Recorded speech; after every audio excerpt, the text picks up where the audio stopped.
The Colorado State men and women lead the way in the team standings after day 2 of the 2016 Mountain West Indoor Track and Field Championships. Continuing Thursday's action in the heptathlon, Rams sophomore Hunter Price earned the title, and he did it in record form. His 5,621 points in the heptathlon is a Sdsu program record, ranked 2nd in championship history and 3rd all-time in the Mountain West. It gets me really excited and inspired to just keep pushing the limits and work harder next year, so hopefully I can make a lot of improvements. Price opened the day's competition earning 1st place in the 60-meter hurdles with a time of 8.28 seconds. Consistency would prove to be the deciding factor in Price's win. The Rams sophomore placed in the top 5 in every heptathlon event in the competition. Definitely was a fun day. It was great having my teammates out here with me, and definitely couldn't have done it without them and my coaches, and so definitely happy with today. New Mexico sophomore Daniel Lamb paced the field in the pole vault with a clearance of 15 feet 7 inches, a vault more than a foot higher than the next place finisher.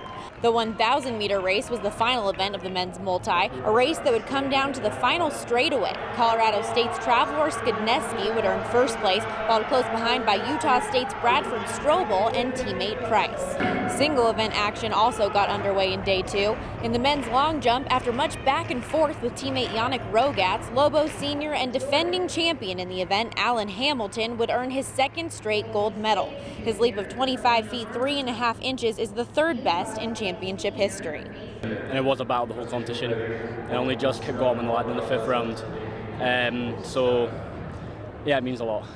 Air Force junior Taylor Smith set a championship record and tied the all-time mark in the men's high jump Friday. Smith's 7-foot 2.5-inch clearance was also his personal best in the event.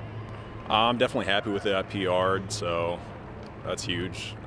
First attempt clearances, really just coming in strong, not having to worry too much, and having fun. Rounding out the men's field events, Tyler Anderson from the University of Wyoming took home the crown in the weight throw. His throw of 63 feet 6.25 inches was nearly a foot farther than the 2nd place competitor. At first, I wasn't sure what was going to happen. I knew anything can happen in the Mountain West Conference, always pretty good. But yeah, I was really surprised that some guy stepped up, threw as far as it did. Being my senior year, I'm glad that I won, but I was hoping for a little bit more. Wyoming would go on to sweep the weight throw at the championship as freshman Imelda Malmanon took home the gold for the women. Thanks to a 62-foot 10.5-inch heave, Malmanon is the first ever Wyoming freshman to win the event. Feels amazing because my coach was telling me that I'm capable of being a winning conference, and I was like, no, I'm just a freshman. This team is probably going to win it. But I guess I just believed in myself and believed what my coach told me and my parents told me and my friends and my entire team told me that I can win it. So I just put everything inside of me and just prayed over it, and then what happened happened. Continuing the trend of successful cowgirl freshmen, Jalaa Henderson earned 1st place in the long jump with a 19-foot 4.75-inch leap. Her winning distance would beat out San Jose State sophomore Cambry Harbaugh by just a 1/2 inch.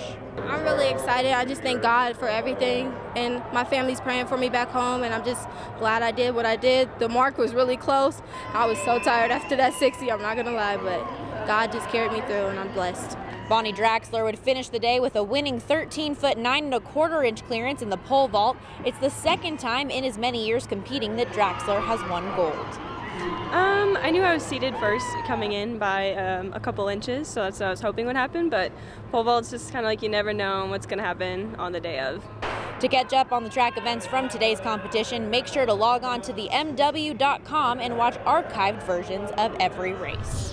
The 2016 Mountain West Indoor Track and Field Championships will come to a close tomorrow, beginning with the women's shot put at 10 a.m. Mountain Time. Stay tuned in to the Mountain West Network for live and on-demand coverage of all of Saturday's action. From the Albuquerque Convention Center, I'm Stormy Bonantoni with the Mountain West Network.